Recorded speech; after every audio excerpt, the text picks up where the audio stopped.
Précédemment sur le voilier Elia. Les enfants découvrent le bateau pour la première fois et très rapidement nous larguons les amarres pour notre première navigation hauturière de plusieurs jours. Nous en profitons également pour terminer quelques tâches et pour ramener le dîner.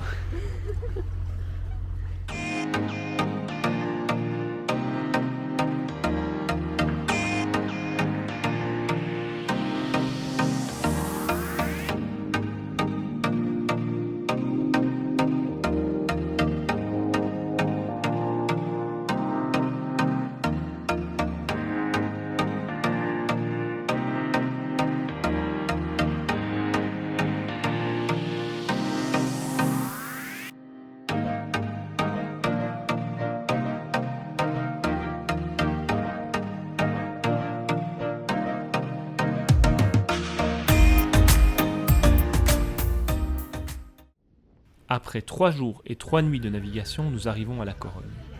Comme nous n'avons pas fait le plein complet à La Rochelle et que nous avons pas mal navigué au moteur, il est impératif que nous remettions un peu d'essence, histoire de ne pas tomber en rade. Donc je vous le lance là, sur l'avant. Elle va être un peu loin, mais c'est sa première manœuvre.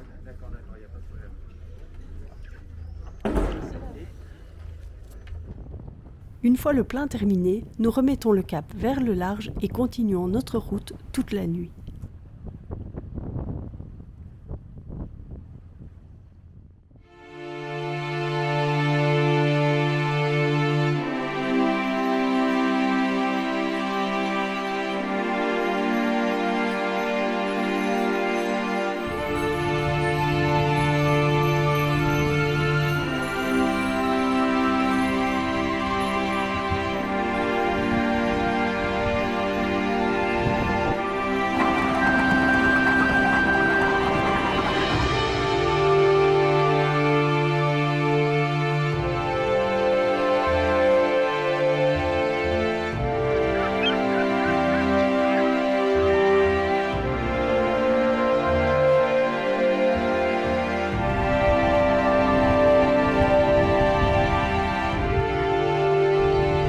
Afin de ne pas devenir fous, nous nous arrêtons quelques heures sur la plage de Fisterra, histoire que les enfants se dégourdissent un peu les pattes.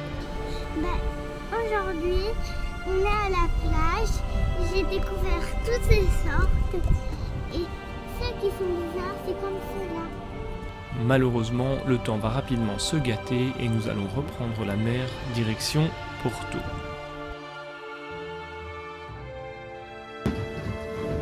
Tu veux pas montrer que tu fais la cuisine ? C'est un homme, il est très macho. Oui, c'est ça. Allez, c'est quand même le plaisir du Qatar, c'est que tu te dis que tu peux faire à dîner, et malgré le gîte dehors, quand même un C'est peu... un peu juste, hein. Émilie, Elle est confiante. Elle est confiante.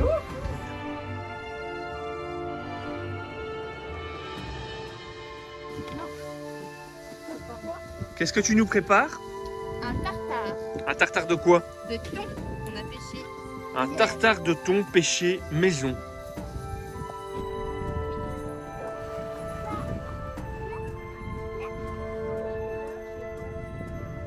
La même heure que chez nous, Pauline.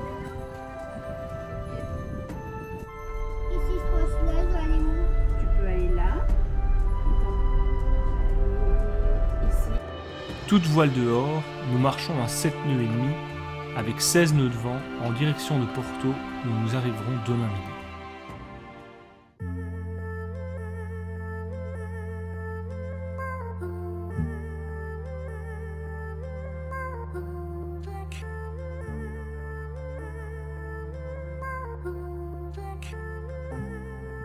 Je suis pas prête. Tu l'as mis? On est à Porto. C'est une ville et c'est au Portugal. Porto, situé à l'embouchure du Douro et anciennement appelé Cal, doit son nom aux Romains qui y ont ajouté un port. Portus Cal. Avec ses 1,7 million d'habitants, Porto est la deuxième ville du Portugal, juste après Lisbonne. Nous y avons visité la cathédrale dont la construction a démarré au XIIe siècle et a été construite sur les restes d'un temple romain et d'une église mozarabe. C'est la garde-robe de Saint-Nicolas.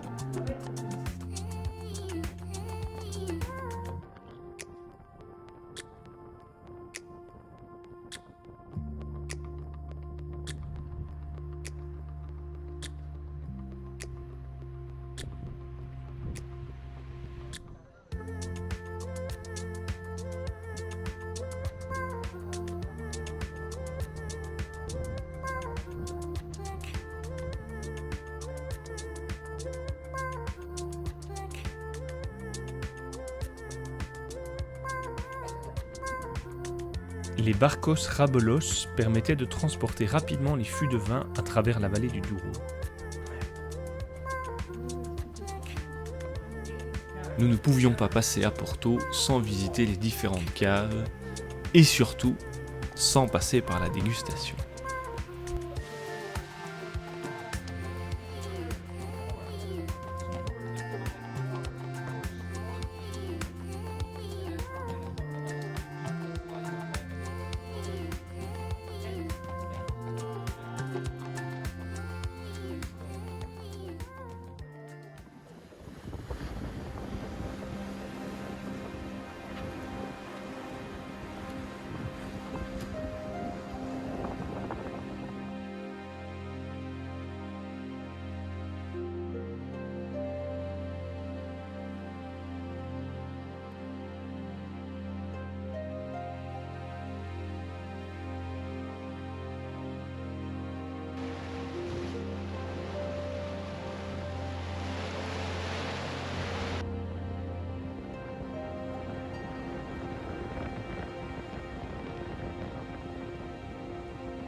Comment ça va ici?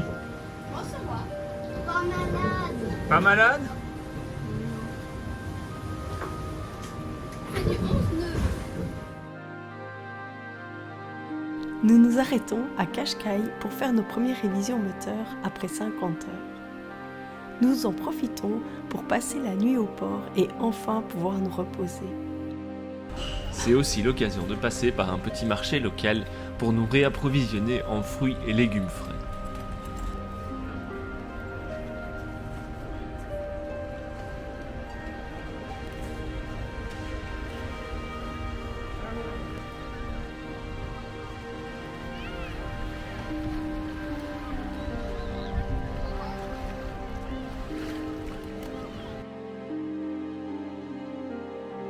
C'est une spécialité locale. On mange ça que ici. C'est délicieux. C'était super bon. Un peu court, mais super bon. Les moussaillons en ont profité pour rincer et nettoyer le bateau. Mais non, ça c'est... Non, c'est donc Le capitaine en profite pour customiser le bateau.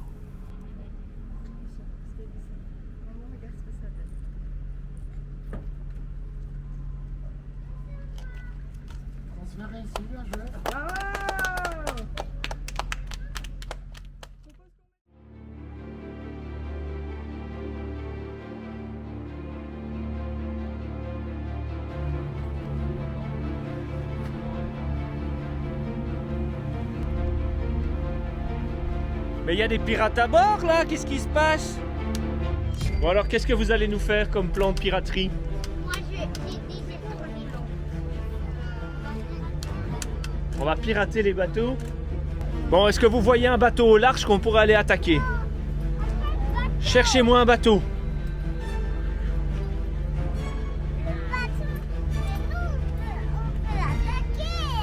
Notre bateau à nous? Ah bah non, on va pas attaquer notre bateau à nous quand même. J'ai perdu un bras. Qu'est-ce qui est arrivé à ta main? Quelqu'un m'a coupé mon bras.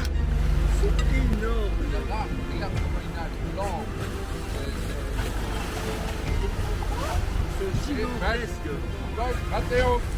Gilet.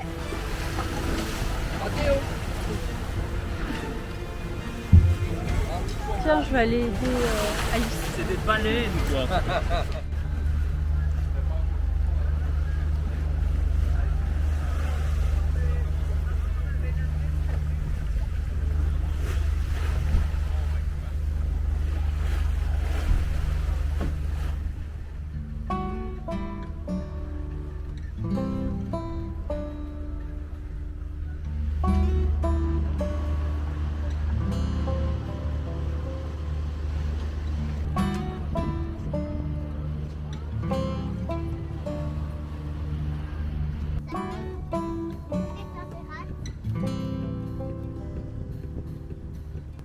On est escorté par, comment il s'appelle?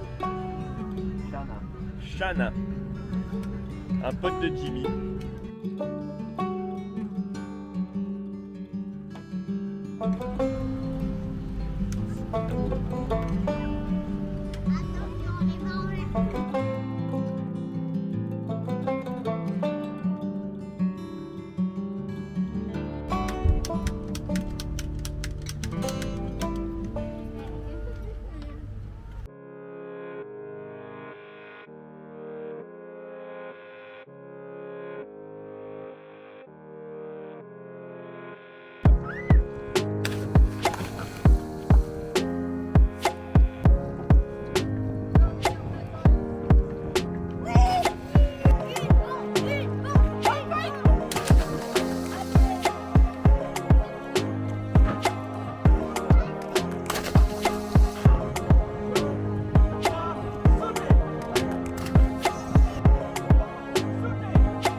Tranquille là?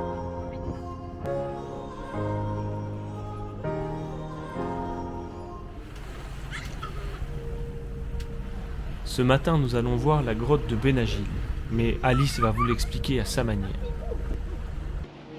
Aujourd'hui, on est arrivé au rocher, tout ça. Il y a des grottes, comme vous le voyez, regardez. T'as vu? Elle est grosse, hein? Et je trouve qu'elle est grande. Et on voit une luge à côté. Mais on va en avoir une plus grosse. Et on va y aller dedans. Vous allez voir, ce sera trop marrant. Attendez-moi ici.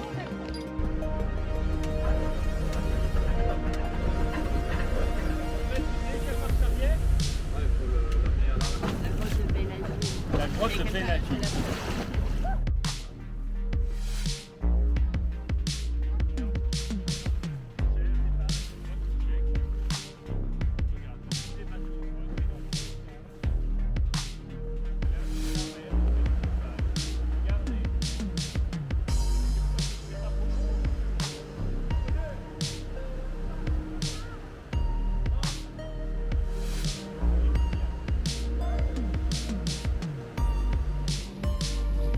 Il est déjà temps pour nous de reprendre la mer direction Gibraltar, rentrer en Méditerranée.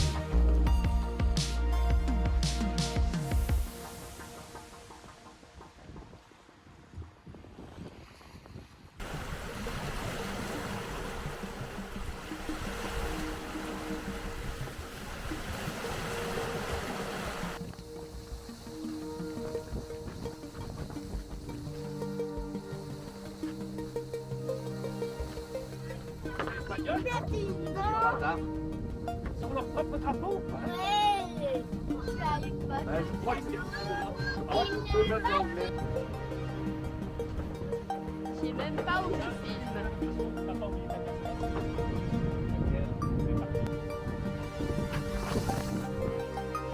Comme nous nous y attendions, l'entrée en Méditerranée nous met face à une mer complètement différente. La longue et lente houle est remplacée par une mer hachée et très courte. Inutile de dire que ce n'est plus du tout le même décor.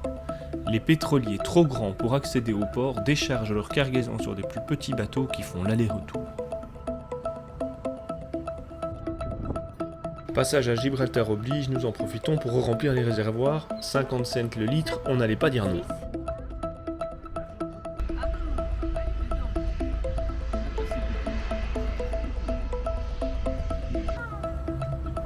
Sortie de Gibraltar dans une mer plutôt agitée. On s'attend à 35 nœuds de vent, on va devoir prendre 1 à 2 riz en plus sur le génois. Les enfants voudraient des glaces, mais c'est pas vraiment le moment. Ouais, ça monte, hein. 13 nœuds. Je viens pour filmer l'hécatombe. Donc là, on vient d'avoir quoi? 35 nœuds, des vagues de je sais pas combien de mètres. Les masques, c'est pas très important, mais... Les assiettes sont comme les deux là. Disons que quand on ferme pas les armoires en grosse nave, ce qui se passe, c'est les bols, ça se casse la figure et ça se barre.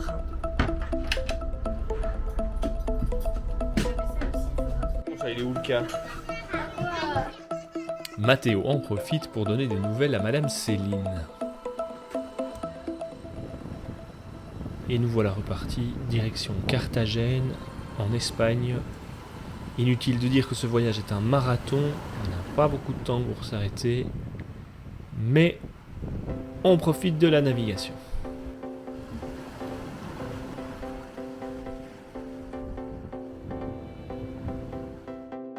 N'hésitez pas à cliquer sur j'aime pour nous encourager et à vous abonner pour suivre la suite de nos aventures. Et on vous dit à très bientôt.